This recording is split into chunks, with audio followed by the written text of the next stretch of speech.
일단은 한동안 유동성이 제한적일 것이다라고 부터 시작을 할 것 같아요.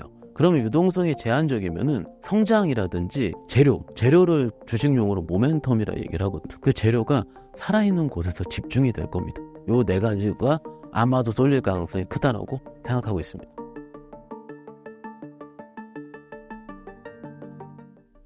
자기소개 오랜만에 하는데요. 유한타증권에 재직 중이고요. 부천지점에서 근무 중인 박현상 차장이라 합니다. 예, 반갑습니다. 정말로 저는 이제 여러 채널이라든지 경제TV를 좀 말씀을 드리고 있는 중인데 그 채널마다 온도 차이가 좀 달라요. 온도 차이가 다른 이유가 뭐냐면은 그 채널의 혹은 그 프로그램의 목적에 따라서 말이 바뀔 정도로 무슨 얘기를 말씀드리고 싶냐면 예를 들어서 지수를 논한다.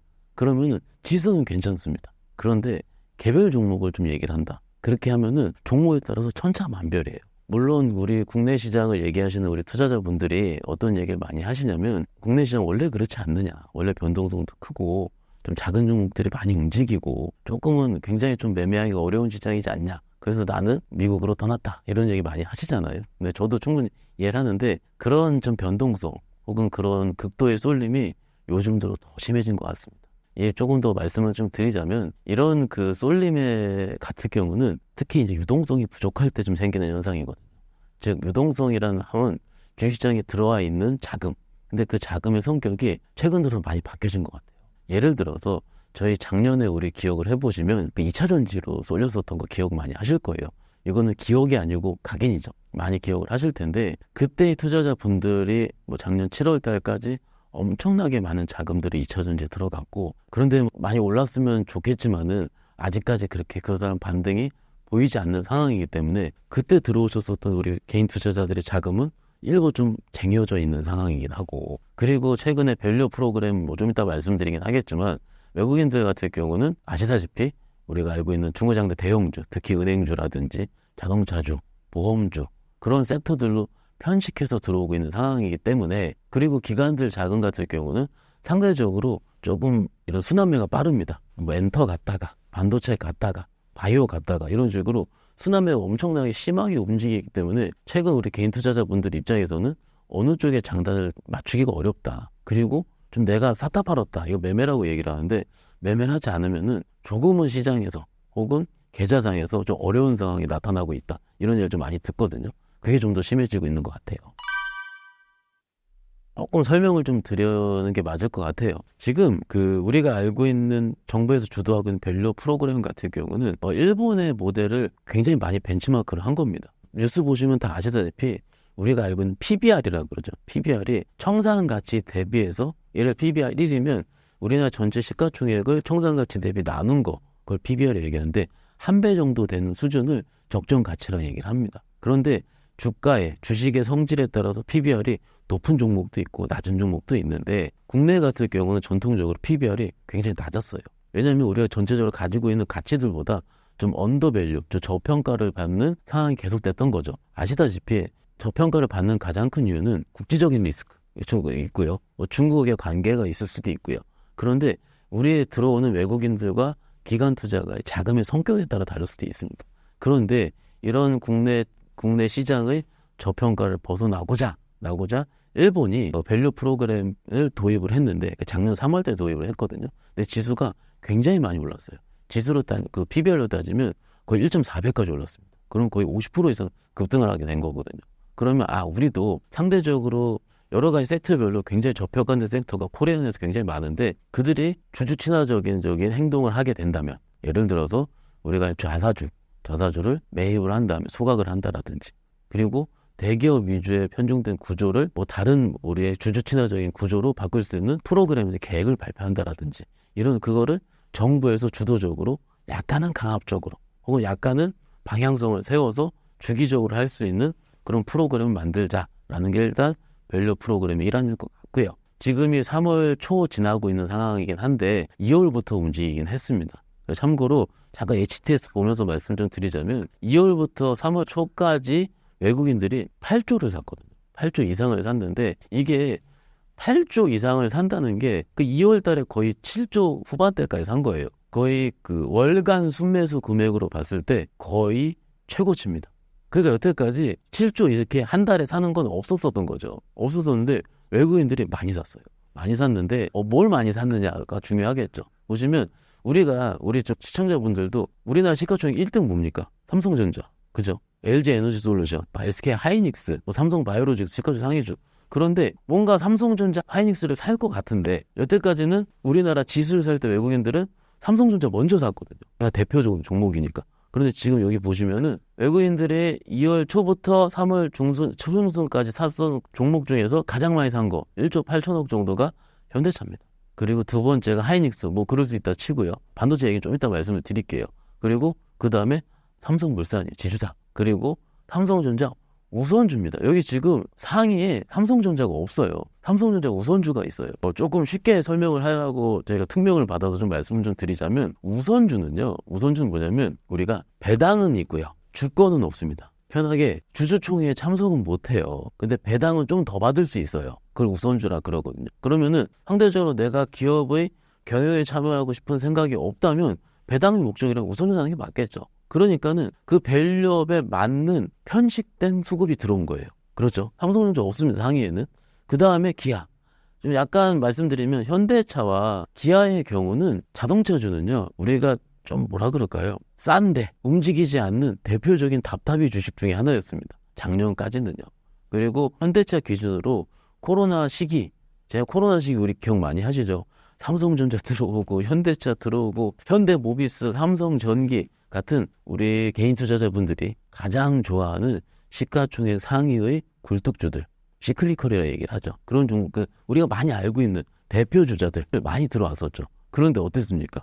삼성전자 9만 원이었고 현대차 25만 원이었고 그런데 삼성전자 9만 원 아직 안 왔죠. 현대차는 왔습니다.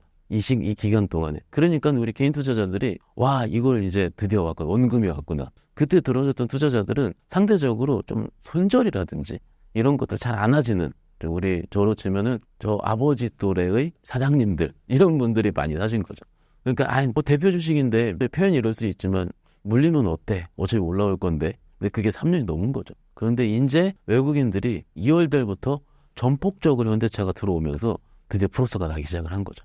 그러니까 그 개인분들은 어떻게 하겠습니까? 좀 매도를 합니다. 매도를 다른 걸 한가 이런 것도 있는데 어찌됐든 이 밸류 프로그램을 통해서 소위 저평가 있었던 참고로 아까 PBR 얘기를 드렸잖아요. 그 자동차가 올라오기 전에 0.4배, 0.5배였습니다. 본래 가치의 반도 못 찾고 있었고요.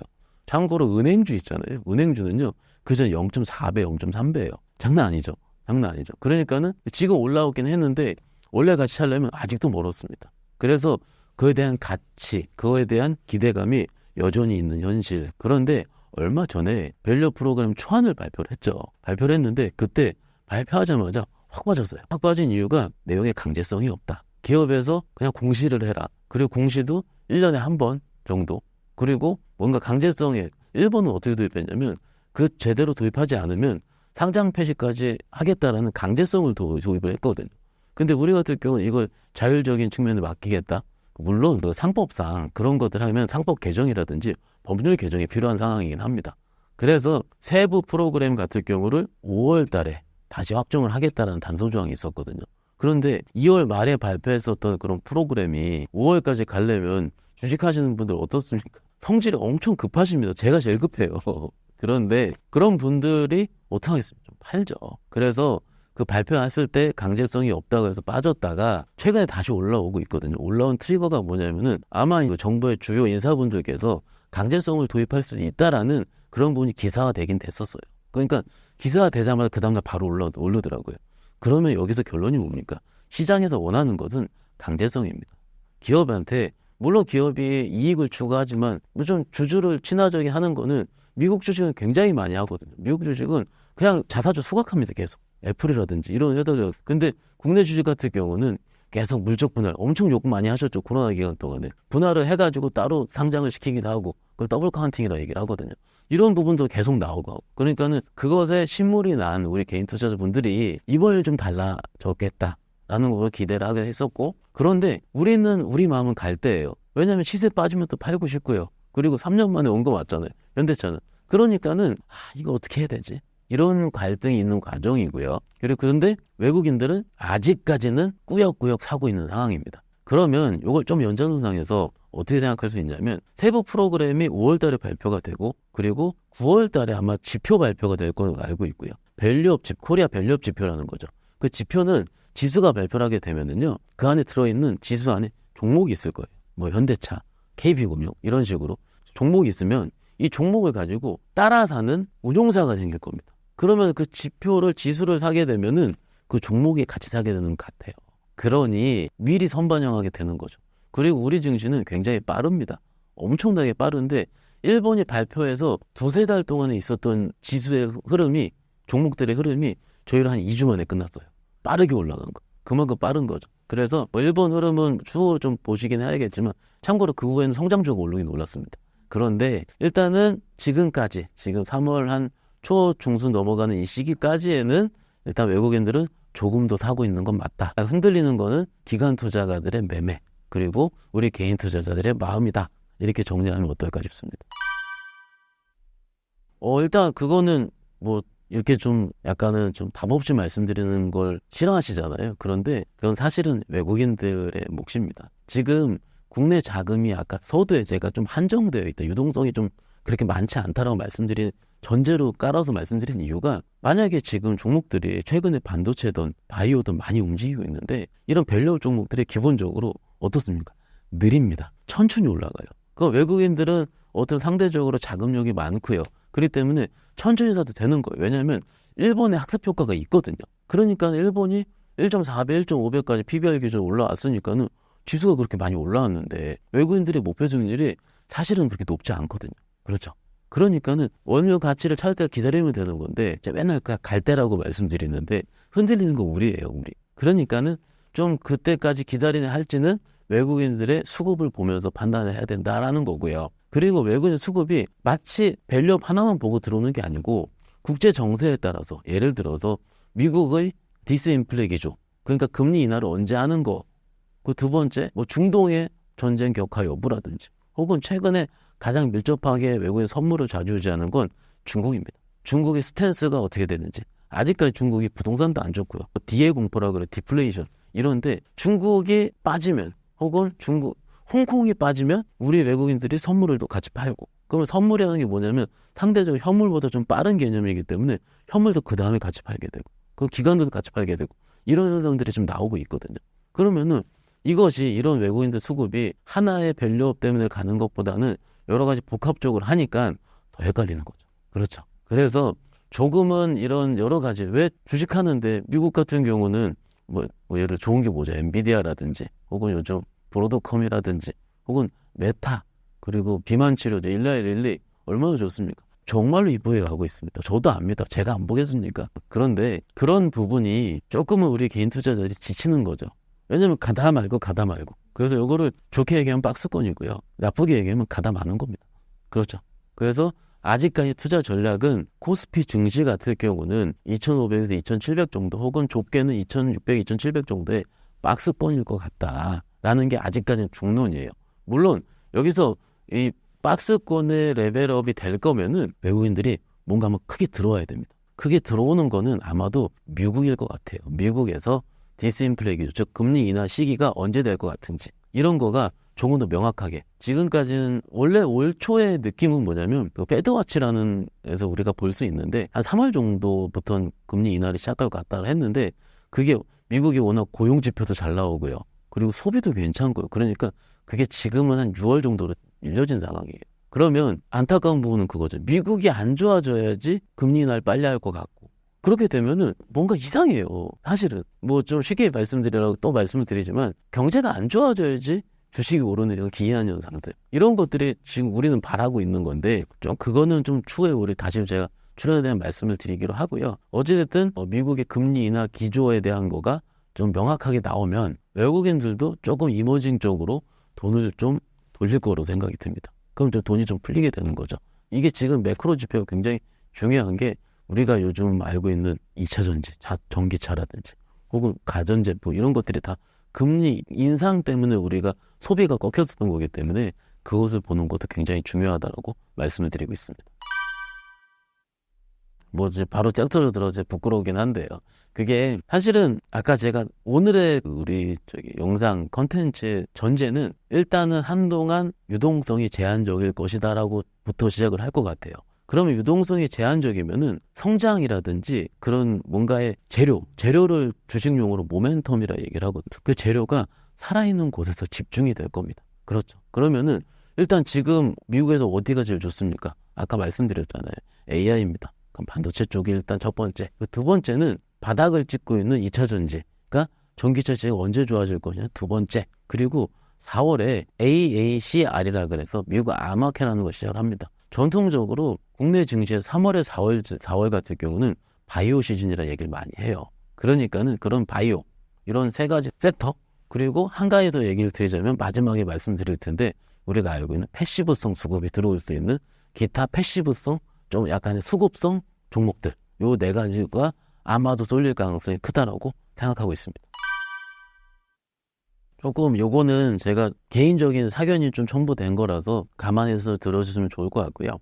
저는 주식을 매매하는 직원이고요. 제 돈은 하고 있지 않고 저희 고객 자금을 가지고 매매하는 직원입니다. 직업의 특성상 많이 버는 것보다는 잃지 않는 게 중요합니다. 그렇죠. 그럼 잃지 않는 게 중요할 거면은 뭐가 가장 잃지 않겠습니까? 현금입니다. 그러면 저는 기본적으로 계좌에 현금은 50% 정도는 담습니다. 담는 게 아니고 주식을 50% 이상 사지 않는다는 거죠. 일단 저는 그래요. 그런데 그러면 주식 오르면 어떻게 얘기 많이 하시잖아요.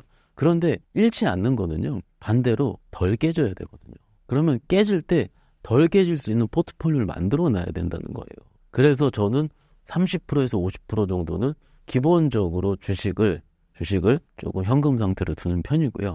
언제 그럼 다 사요? 하는데 코스피가 급락이 나올 때, 급락이 나와서 더 이상 깨질 놈이 잘 안 보일 때, 그럴 때 갔을 경우는 현금을 가지고 ETF를 좀 삽니다. 개인적으로. 뭐 코덱스 레버리지라든지 지수 관련 상품을 사고, 혹은 삼성전자 같은 대형주 같은 걸 좀 삽니다. 왜냐면 그것들은 마음이 편하잖아요. 지수가 빠질 때 투자자분들이 주식을 못 사는지 아세요? 더 깨질까 봐요. 그렇죠. 더 깨질까 봐인데 더 깨지더라도 나는 도망칠 곳이 있어야 됩니다. 그러면 대형주고요. 지수예요. 그러면 그때를 대비해서 저는 조금 현금 남겨놓고 일반적으로 포트폴리오를 짤 때는 8종목을 넘기지 않습니다. 그런데 그 8종목을 예를 들어 아까 말씀드린 반도체 한 종목, 그리고 뭐 바이오 한 종목, 2차전지 한 종목 이런 식으로 나눠서 한 번에 사는 게 아니고요. 우리 진행하신 분께서 저한테 1억을 맡겼어요. 그러면은 1억 중에서 한 1,000만 원 정도가 10% 정도가 되지 않겠습니까? 그러면 1,000만 원의 반인 500 정도를 일단 기본적으로 하나 보일 때 삽니다. 반도체 중에 하나. 언제 사냐면 움직일 때요. 그리고 반도체 움직일 때 2차전지 안 움직이는 경우가 많거든요. 그러면 다시 이걸 두고요. 2차전지 움직일 때 그 중에서 강한 좋은 종목을 50%, 500을 또 삽니다. 그럼 이 두 가지가 남아있잖아요. 그것도 기다립니다. 그러면 또 바이오가 움직일 때가 있잖아요. 바이오에서 가장 강한 종목 또 삽니다. 그런데 장이라는 게 하나하나씩 움직이진 않죠. 이렇게 계속 움직일 때도 있고요. 그러면은 그 중에서 빠지는 것들이 있을 거예요. 빠지는 것들은 팝니다. 혹은 빠지더라도 좀 물려 있어도 될 것들은 좀 두긴 두는 편이긴 한데, 그러면은 어떻게 되냐면은 포트폴리오가 괜찮은 것들만 남아있게 돼요. 그런 식으로 한 번에 주식을 사는 편은 아니고요. 좀 나눠서 산다. 그리고 보일 때만 산다. 이렇게 말씀드리는 게 어떨까 싶습니다. 좀 처음 들어보고 생소한 개념이긴 하실 거예요. 근데 매매를 계속 해보니까 이게 한 번에 다른 섹터에 있는 종목을 한 번에 내가 매수한다는 것 자체가 얼마나 리스크에 빠지는지를 저는 판단을 했거든요. 그래서 조금 나눠서 하시는 게 가장 낫다. 이렇게 말씀드리고 싶습니다.